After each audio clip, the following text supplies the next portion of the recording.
واللہ ما طلعت شمس ولا غربت الا وانت فی قلبی ووسواسی. میرا جسم میری مرضی. مسلمان کی بیٹی یہ آواز لگاتی ہے. کیا اسلامی معاشرے کے اندر یہ آوازیں ہمیں سننے کو ملتی ہیں؟ نہ ہمارا آنا اپنی مرضی سے، نہ ہمارا دنیا سے جانا اپنی مرضی سے. یہ درمیان والے لمحات اپنی مرضی سے گزارنا، یہ کس نے دھوکہ دیا ہے کہ اپنی مرضی ہے؟ مرضی ہے کہاں ہماری؟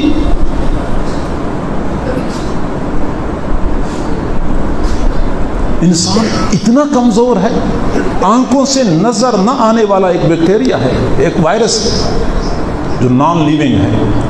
اس نے پوری دنیا کو ہلا کے رکھ دیا. یہ پہلی لہر ہے، یہ دوسری لہر ہے، یہ تیسری لہر ہے. حیران ہیں لوگ کہ کس طرح جان چھڑائیں.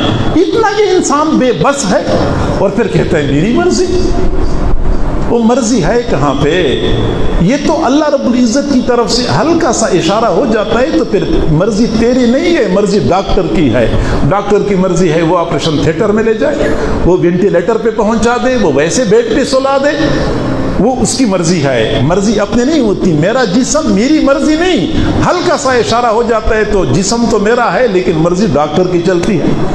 پھر ایک ہچکی کی دیر ہوتی ہے، ایک ہچکی کی دیر ہوتی ہے کہ پھر نہ جسم اپنا ہوتا ہے نہ مرضی اپنی ہوتی ہے. پھر لوگ اس کو کندھوں پہ اٹھاتے ہیں، خود نہلاتے ہیں، خود کندھوں پہ اٹھا کے لے کے جاتے ہیں، قبرستان میں اتارتے ہیں. پھر چند لمحے بعد جسم نہ ان کا ہوتا ہے، پھر کیڑوں کی مرضی ہوتی ہے، پھر سانپوں اور بچھوؤں کی مرضی ہوتی ہے. پھر وہ فرشتے جو قبر کے اندر آتے ہیں جس کے ہاتھ میں اتنے بڑے بڑے گرز ہوتے ہیں کہ پہاڑ پہ مارے تو پہاڑ بھی ریزہ ریزہ ہو جائے، پھر ان فرشتوں کی مرضی ہوتی ہے. اپنی مرضی نہیں ہے، یہ دھوکہ ہے، یہ سراب ہے. میرا جسم میرے کون سا جسم ہے اور کون سی مرضی ہے؟ لا الہ الا اللہ جس نے کہا ہے اس کا معنی یہ ہوتا ہے کہ میری اپنی کوئی مرضی نہیں ہے، میری اپنی کوئی مرضی نہیں ہے. ایک اللہ والے نے یہی بات تو فرمائی کہ میں نے توحید ایک غلام سے سیکھی.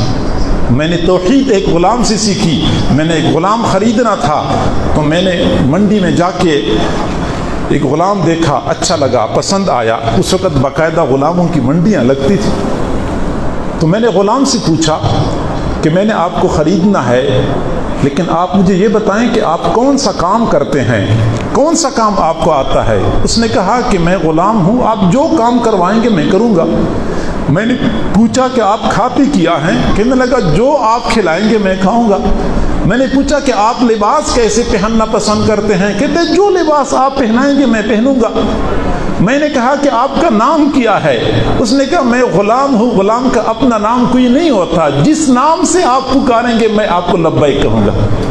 غلام کا اپنا نام نہیں ہوتا، جس نام سے آپ پکاریں گے میں لبیک کہوں گا. میں نے پوچھا کہ آپ کی اپنی بھی کوئی مرضی ہے؟ تو اس نے جواب دیا کہ اگر میری اپنی کوئی مرضی ہوتی تو میں غلام نہ ہوتا. غلام ہونا اس بات کی دلیل ہے کہ میری اپنی کوئی مرضی نہیں ہے. ہم نے جب لا الہ الا اللہ کہہ دیا اس وقت ہم نے اپنی مرضی اللہ کی مرضی کے تابع کر دی ہے. اب کسی مسلمان کی بیٹی کو حق نہیں پہنچتا کہ وہ یہ کہے کہ میرا جسم میری مرضی. جی ہاں، میں یہ ضرور کہتا ہوں کہ جو لوگ قرآن اور حدیث کو نہیں مانتے وہ یہ کہیں گے کہ میری مرضی، لیکن ان کو بھی یہ دھوکہ لگا ہوا ہے. ان کی بھی اپنی مرضی کوئی نہیں ہوتی، کیونکہ ابھی اگر جوانی ہے، رعنائی ہے، کوئی گوری چمڑی ہے تو ابھی تو آپ کہتی ہیں کہ میرا جسم میری مرضی، لیکن اکثر ایسا ہوتا ہے کہ جسم اس کا ہوتا ہے اور مرضی بوائے فرینڈ کی ہوتی ہے. مرضی بوائے فرینڈ کی ہوتی ہے، ان بیچاریوں کی اپنی مرضی اس وقت بھی نہیں ہوتی. تو میرے بھائیوں، معزز خواتین، میری ماں، بہنوں، بیٹیوں، وقرن فی بیوتکن، اپنے گھروں میں